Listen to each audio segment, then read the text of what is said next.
السلام عليكم ورحمة الله وبركاته. مقالكينا maanta oo koobnaan doona waxaan rabaa inaan ku sharaxo labada kalendar ee kalendarka muslimiinta ee la yiraahdo hijriga iyo kalendarka kale gaalada ee la yiraahdo Gregorian kalendarka. Haddaba ayaan ku horeyno kalendarka muslimiinta. Taariikhdu markay ahayd 638 oo markaasi amiirka muslimiinta uu ahaa Umar bin Khattab oo ahaa hogaamiyihii labaad ee muslimiinta kadib geerida Nabiga sallallahu alayhi wasallam. Waqtigan waxaa baahi loo qabo marka muslimiintu fariimaha isku dirayaan in la helo taariikh lagu garto fariimo sida kala horeeyeen. Markaasi waxaa la isku raacay in la sameeyo calendar ay leeyihiin muslimiintu. Calendarkan waxaa lagu heshiiyay in laga soo bilaabo hijradii labaad ee muslimiinta oo ahayd waqtigii Nabiga sallallahu alayhi wasallam iyo saxaabadiisu ay kasoo hijroodeen magaalada Makka maadaama gudaha magaalada Makka gaaladii Quraysheed ay dhibaato badan ku hayeen muslimiinta. Waxayna u soo hijroodeen dhanka magaalada Madiina. Markaasi waxay taariikhdu ahayd 622.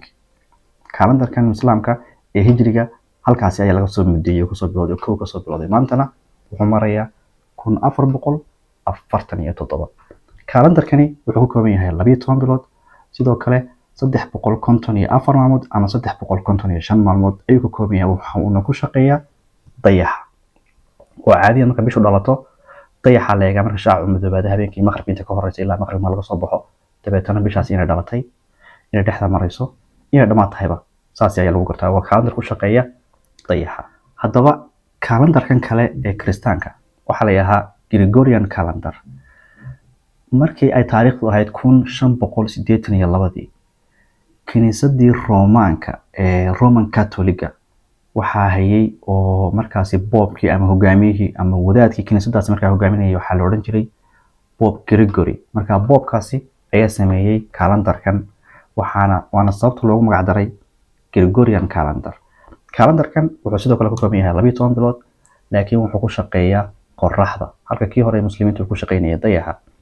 Kalendarkani wuxuu ka kooban yahay 365 maalmood kan kale ee muslimiintana wuxuu dheer yahay 11 maalmood maadaama uu ku shaqeynayo qorraxda kaasina uu ku shaqeynayo dayaxa. Kalendarkan muslimiinta iyo kalendarkan Kiristaanku waxyaalaha kala duwan waxa weeyaan midna waxa sameeyay saxaabadii Nabiga sallallahu alayhi wasallam oo ka islaamka ay ku salaysan hijradii labaad ee muslimiinta. midna boobkii kiniisadii Roman Catholic ayaa sameeyay bilihiisuna January, February, March, April waxa weeyaan magacyo ilaahiyadii ama sanamyadii ay caabudi jireen gaaladii kiniisadaasi ama gaaladii Kiristaanka oo midkood u yaqaaneen sanamkii ama ilaahii dagaalka mid kale ay u ictiraafsanayeen inuu yahay kii bilowga ama dhamaadka. marka magacyadii sanamyadii ay caabudi jireen ayaa sanadkan Gregorian calendarka bilihiisu ay ku astaysan yihiin. marka farqiga u dhaxeeya labadaasi calendar waa intaas. haddii aanu maanta shaqeynayn internet mobile koronto waxba aan bini aadamku aysan wax tiknoolajiyada oo u sheegi kara taariikhda meesha ay marayso aanay jirin labadaasi calendar kee ayay kula tahay inuu yahay mid xaqiiqo ah oo dadku ay isticmaali karaan.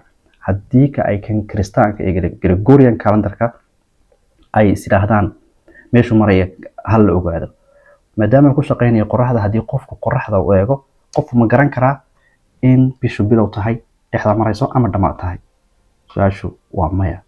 haddii laakiin qofku uu isticmaalayo kalendarka muslimiinta ee hijriga ah maadaama uu ku shaqeynayo dayaxa haddii qofku markuu shaacu sii dhacayo maqribka inta ka horeysa ama maqribka dibadii uu eego dayaxa eego in bishu ay dhalatay in 2 tahay 3 tahay bartamaha marayso ama dhamaad tahay waa uu garan karaa. marka saasi ayay ka u kala yihiin midna practical yahay midna uu yahay wax iska malaawaala oo wax la mudeeyo meelna aan loo raaca lahayn.